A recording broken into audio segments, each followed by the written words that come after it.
बहुत ज्यादा टाइम नहीं लूंगा आप लोगों का। और आज के सेशन को स्पेशल इसलिए बनाना है क्योंकि एनआईएस में बहुत बच्चे मिसगाइड होते हैं। और बहुत बच्चे जो है मतलब नॉलेज की कमी की वजह से जो है प्रॉपर तरीके से सब कुछ होते हुए भी वो आगे बहुत सारी चीजों से वो पीछे रह जाते हैं। देखिए करके हम लोग सबसे पहले बात करेंगे। और आप लोग अपना अपना सबसे पहले इंट्रोडक्शन देंगे, अपना नाम और आप कहाँ से हैं, जितने लोग भी हैं। और उसके बाद फिर हम चर्चा को आगे स्टार्ट करते हैं। तो सबसे ताकिर सिफत जी के नाम से एक है। आप अपना नाम और स्टेट का नाम आप बताइए।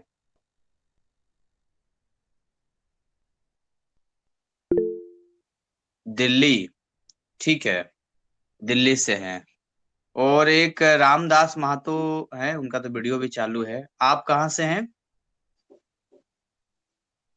वेस्ट बंगाल से, ठीक है।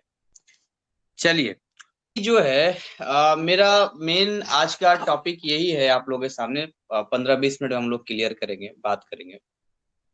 आप लोग सबसे पहले ये बताइए कि जब आप लोगों ने एनआईएस में एडमिशन लिया था तो अभी इस चैनल से यानी जीसीसी एनआईएस क्लासेस से ज्वाइन करने से पहले, यानी जब तक आप ज्वाइन नहीं थे, लाइव बैच में नहीं थे, तो क्या कुछ आपको लग रहा था? आपको अपने स्टडी को लेकर, अपने पढ़ाई को लेकर कैसा लग रहा था? मतलब कैसा कि पास कर पाएंगे या कितना मार्क्स या जो भी चीजें, सिलेबस पूरा होगा नहीं होगा, कैसा आपको, कैसा कॉन्फिडेंस था आपका लाइव क्लास ज्वाइन करने से पहले? आप एक एक करके बता सकते हैं। सर हमारा तो एकदम जीरो था। फरवरी तक जीरो था इनफैक्ट। 15 फरवरी 2022 से हमारा लाइव क्लास स्टार्ट हुआ। और मुझे अच्छे से याद है कि मार्च एंड, मतलब अप्रैल से पहले तक हमने सिलेबस को ओवर भी कर दिया था। और बाकी के 10 दिनों में हमने बहुत सारे वीवीआई क्वेश्चंस पर भी काम किया था। ठीक है, तो ये था। बाकी और लोग अभी आ रहे हैं, बड़ी खुशी की बात है कि हम लोग इकट्ठे मिल पा रहे हैं और बड़े दिन बाद जो है मिलने का मौका मिल रहा है। और ये जो वीडियो है ये यूट्यूब पर अपलोड होगा, तो ये आप लोग का जो एक्सपीरियंस है यहाँ शेयर करना बहुत ही जरूरी हो जाता है। ठीक है, तो जैसा कि आप लोगों ने कहा कि भाई आपका जो एक्सपीरियंस था काफी जीरो था, तो 1.5 महीने अप्रोक्स हमारा जो है ये सिलेबस चला लाइव बैच का, जिसमें फिजिक्स केमिस्ट्री दोनों कवर किया गया है। तो अभी आपको मेरा एक सवाल आपसे ये है कि जब आप लाइव बैच आपने स्टार्ट किया था तो क्या कुछ आपको बदलाव लगा? जैसे आप खुद पहले भी सेल्फ स्टडी करते थे और लाइव क्लास आने के बाद भी आपका स्टडी चला, तो दोनों में क्या आप डिफरेंस देखना चाहेंगे या कैसे आप बताना चाहेंगे कि सर ये चेंजेज आए? क्या आपको लगता है, कैसे कुछ चेंज हो गया अचानक से? क्या स्टडी सर आपके लिए अच्छी हो गई क्या? कंटिन्यूटी आई सर, और हम्म। एक डिसिप्लिन बना। और एक सर वो बन जाता है ना कंसिस्टेंसी, तो पढ़ने में भी मजा आता है और एक होप हो जाती है कि पास तो हो ही जाएंगे, बस अब अच्छे मार्क्स लाने हैं, तो वो बहुत बेहतर हुआ। हाँ, ठीक है। हम अब एग्जाम पर भी आएंगे, उस पर भी हम कुछ चर्चा करेंगे। और मेरा एक सवाल और है लाइव क्लास से लेकर, क्योंकि अगर मैं कुछ बोलूंगा तो ये एक तरफा लगेगा। तो इसीलिए आप, क्योंकि आप बहुत सारे 70 से ऊपर बच्चे हैं लेकिन सारे लोग अभी नहीं आए हैं, आप जितने भी यहाँ पर आए हैं, तो मेरा ये है कि जितना भी लाइव क्लास आपने लिया, तो उन लाइव क्लास का आप अपना एक एक्सपीरियंस बता सकते हैं कि कैसा आपको लगा यहाँ का टीचिंग स्टाइल, कैसा आपको किसी टॉपिक को समझने में लगा, या क्या कुछ लगा कि ये टॉपिक तो समझ में नहीं आ रहा था लेकिन यहाँ पर यह हो गया। क्या कुछ डिफरेंट आपको लगा बाकी जगह से यहाँ के टीचिंग स्टाइल में? ये बताना बहुत जरूरी है आपको, ताकि मैं बताऊंगा तो ये तो वो हो जाएगा, अपने मुंह में मिट्ठू होने वाली बात हो जाएगी। हालांकि यूट्यूब पर मेरे वीडियोज हैं जो मुझे ये शो करने की जरूरत नहीं है, लेकिन फिर भी एज ए स्टूडेंट मैं आपसे जानना चाहता हूँ कि आपको ऐसा क्या लगा इन 1.5 महीने क्लासेस में कि नहीं, दैट्स अ डिफरेंट थिंग, ये चीजें आसान हो गई? आप मुझे बता सकते हैं।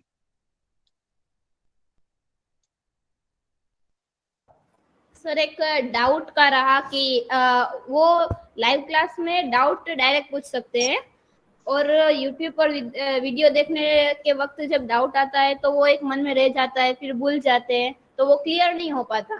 फिर जब बाद में पढ़ने बैठते हैं तो वही प्रॉब्लम फिर से, तो वो एक हो जाता है वही डाउट का। अभी यहाँ पर अवनीत कौर जी आए बाद में, करणदीप है, सभी लोग आए हैं। तो पर्सनल मैसेज भी बहुत सारे आपस में आप लोगों का काफी रहता था। करणदीप वगैरह भी है, जैसे ताइबा है, तो ये जो है तो बहुत ही एक लगाव रहा था आप लोगों के साथ में, एक इंटरेक्शन रहा था, एक जुनून के साथ हमने पढ़ा था, उस चीज को समझा था। तो अभी जो अक्टूबर सेशन के बच्चे हैं, जो भी अक्टूबर सेशन के बच्चे हैं, तो उनको आप क्या एडवाइस देना पसंद करेंगे? सबसे पहले एडवाइस तो छोड़िए, सबसे पहले आप बताइए कि जो 1.5 महीने का सिलेबस था, आपको नहीं लगा कि अगर ये पहले स्टार्ट हो जाता बैच, यानी कि अगर ये जनवरी में स्टार्ट हो जाता या दिसंबर में स्टार्ट हो जाता तो ज्यादा बढ़िया रहता, आपको रिवीजन का ज्यादा टाइम मिल पाता? ऐसा आपको कमी खलती है क्या कि अगर पहले होता तो बढ़िया रहता? हाँ जी। जी सर। हम्म।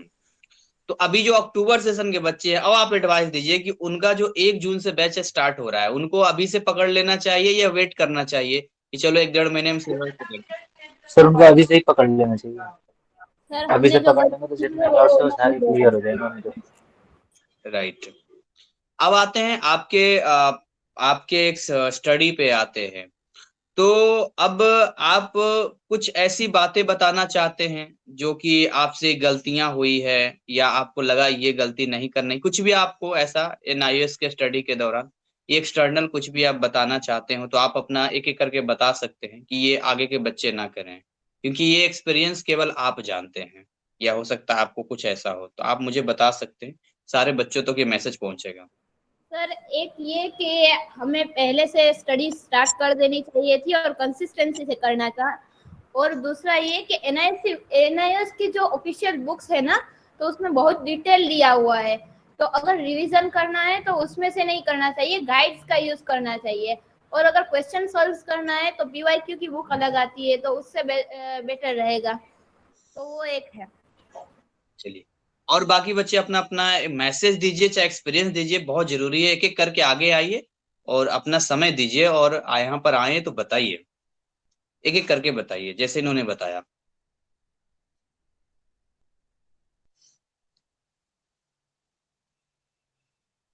कुछ भी जो आपको लगता है, आप एक छोटा सा ही मैसेज देंगे तो, क्योंकि आप यहाँ से गुजर चुके हैं, तो या एग्जाम सेंटर में ये ध्यान देना चाहिए, कुछ भी आपके माइंड में भी चल रहा हो जो आप एक मैसेज देना चाहते हो। सर मुझे ये लगता है कि जब स्टूडेंट क्या कहते हैं कोई भी लेक्चर अटेंड कर रहा है तो उसको साथ ही साथ रनिंग के शॉर्ट नोट बनाते रहना चाहिए। ये नहीं कि जब एग्जाम का दिन या हो या फिर उससे एक दिन पहले हो तो वो सारी किताबें या क्वेश्चंस वगैरह लेके बैठा हो। उससे क्या होता है रनिंग नोट से, तो आप जब उन रनिंग नोट्स को देखते हैं बस एक ही आपको नज़र देखनी होती है, तो everything just come in front of you. आपको दोबारा उनको देखने की ज़रूरत नहीं है किताबों को बार बार। ये चीज़ बहुत मैटर करती है कि आप शॉर्ट नोट्स लेके चल रहे हैं अपने, और क्वेश्चंस न्यूमेरिकल्स वगैरह जो जो चीज़ें नहीं है, और पर्टिकुलरली आप जो चीज़ें आपको आ रही हैं तो उनको बाद में करें, जो चीज़ें नहीं आ रही हैं उनको 3 बार तो रिवीजन देना ज़रूरी है, आई मस्ट से। ये बिल्कुल सही बात आपने कहा कि हमें जो है एक शॉर्ट नोट्स तो लेके चलना ही है, साथ में हमें ये भी देखना है कि जो चीजें नहीं आ रही है उसको एटलीस्ट 3 बार रिवीजन करना चाहिए, जितनी बार में कर सके, मिनिमम ये 3 बार है, बाकी हो सकता है किसी का 5 बार में क्लियर हो, किसी बार का ज्यादा क्लियर हो। तो 2 लोगों ने एक मैसेज दिया, तो जल्दी से आप लोग एक एक करके प्लीज आप लोग एक छोटा सा मैसेज देंगे, कुछ भी आप बोलिए, यहाँ पर आए हैं तो आप सीनियर हैं, तो आपके लिए बहुत जरूरी होता है ये बोलना, मैसेज देना। आप लोग और लोग अभी आ रहे हैं, कुछ भी आप बता सकते हैं, अगर आपने कुछ पेपर में अटेंड भी किया है तब भी आप सीनियर ही हो गए हैं, कुछ भी जो आपको लगता है। एक्सक्यूज मी सर, आपने मेरा नेम मेंशन किया था, ड्यू टू नेटवर्क इशू वो कट गया था। आप क्या कहना चाह रहे थे? मैं कहना चाह रहा हूँ आप एक मैसेज दीजिए जो आपको लगा कि आने वाले अक्टूबर सेशन के बच्चों को क्या आप मैसेज देना चाहेंगे, और दूसरा अगर आप फीडबैक देना चाहते हैं हमारे लाइव क्लास के बारे में तो वो भी आप दे सकते हैं। ओके। जो मैंने अपने कोर्स में सबसे माइनस पॉइंट मेरा था वो था कि सब मैंने बहुत लेट ज्वाइनिंग किया था। Maybe I am joining last 20 days, but उस 20 डेज में पहले तो मेरी पूरी होप लॉस हो गई थी कि मैं पासिंग कर सकती हूँ, मुझे नहीं लग रहा था। बट स्टिल मैंने आपकी यूट्यूब पे वीडियोस देखी 1-2, तो एक दिन रात को आई में भी मुझे लगता है मैंने 12-1 बजे आपको मैसेज किया था, आपकी एक वीडियो आई थी उसमें था कि आप इस नंबर पे कॉल करके वो कर सकते हो। नेक्स्ट डे मैंने कॉल किया, फिर आपने मुझे सारे मैसेज वीडियोस वगैरह सेंड करे। उन वीडियो से मैंने इतना हेल्पफुल, मतलब उससे एक वीडियो देखती थी, फिर उसके शॉर्ट नोट्स बनाती थी, नेक्स्ट वीडियो से उसके शॉर्ट नोट्स बना बना के मुझे लगता है कि मैंने बहुत कम सिलेबस किया है, बहुत कम चैप्टर्स किए हैं, लेकिन जो चैप्टर्स मैंने किए हैं मैंने उनको ज्यादा फोकस किया है। मुझे लगता है कि मेरा क्लियर हो जाएगा। एक एक छोटा सा मैसेज आप मेरे दे लिए दीजिए व्यूअर सेशन ज्यादा के बच्चों के लिए, एक छोटा सा मैसेज, क्या गलती नहीं करनी चाहिए या आपसे कुछ मिस्टेक हुआ हो जो वो ना दोहरा सके, क्योंकि जो गलती करके निकलते हैं सबसे वो पहले तो बताते ये सबसे पहले जो मैंने ये गलती करी कि मैंने बहुत लास्ट टाइम में पढ़ना स्टार्ट किया। मुझे लगता है कि स्टार्टिंग से ही, चाहे थोड़ा टाइम दो, लेकिन स्टार्टिंग से ही पढ़ना चाहिए ताकि एंड लाइन में आपको रिवीजन के लिए टाइम मिल सके। सेकेंडली मुझे ये लगता है कि जो एग्जाम में एमसीक्यू आते हैं ना, उसको आपको फोकस करना चाहिए, मतलब गेस वर्क पे नहीं। वो 8 मार्क्स बहुत मायने रखते हैं। राइट।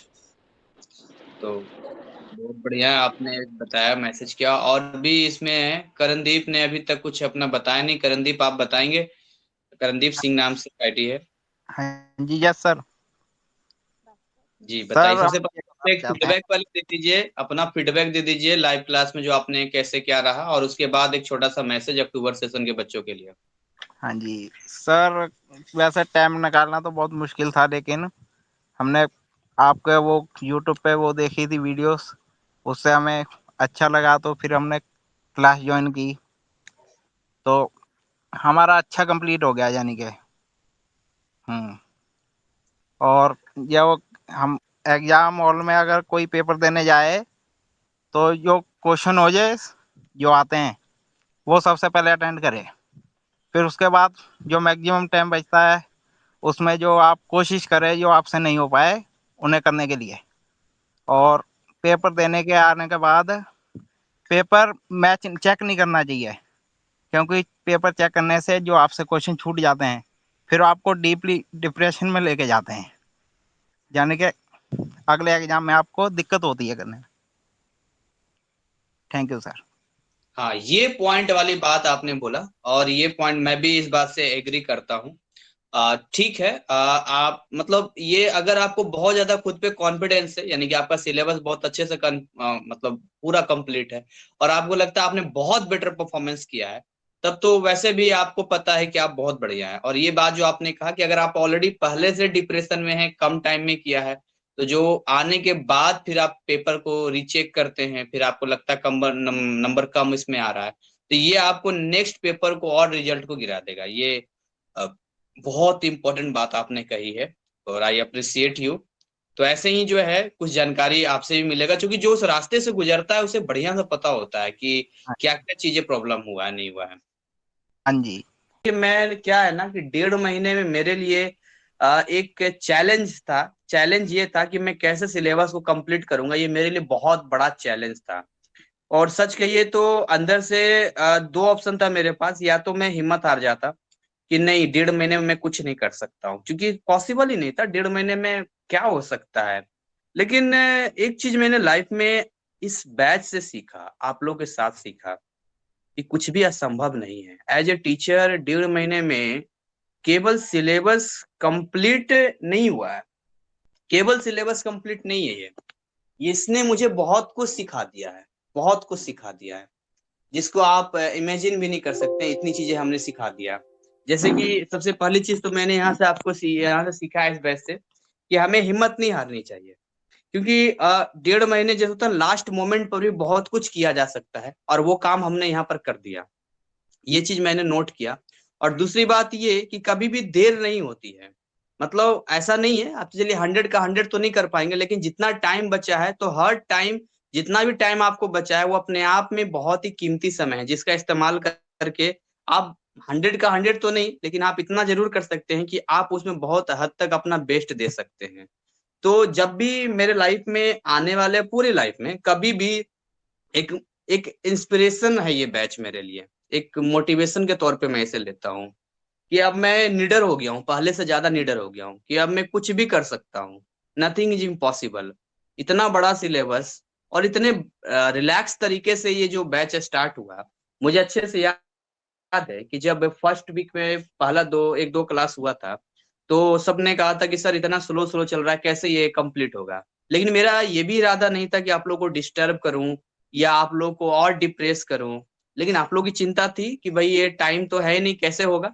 लेकिन एक प्लान के साथ हमने काम किया। तो दूसरी चीज तो हमने ये सीखी कि भाई अगर आपको कम समय है तो प्लानिंग करनी पड़ेगी और हार्डवर्क करना पड़ेगा। आपको ये 2 चीज आपको मैनेज करना पड़ेगा, और वही मैनेज करके काम किया और जितना हो सकता था मैंने किया। मैं ये नहीं कह रहा कि 1.5 महीने में मेरे सिलेबस कंप्लीट कर लेने से आप बहुत बढ़िया परफॉर्मेंस आपने कर लिया, क्योंकि 1.5 महीना समय बहुत ही कम समय होता है।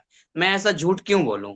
लेकिन अगर वही ये बैच पहले स्टार्ट होता या 3 महीने का टाइम मेरे पास होता, एटलीस्ट कम से कम मेरे पास 3 महीने का टाइम होता, तो बहुत कुछ किया जा सकता था। मतलब केवल सिलेबस कंप्लीट करना पढ़ाई नहीं होता ना, वो तो पेट भरने वाली पेट भरवा पढ़ाई हो गई।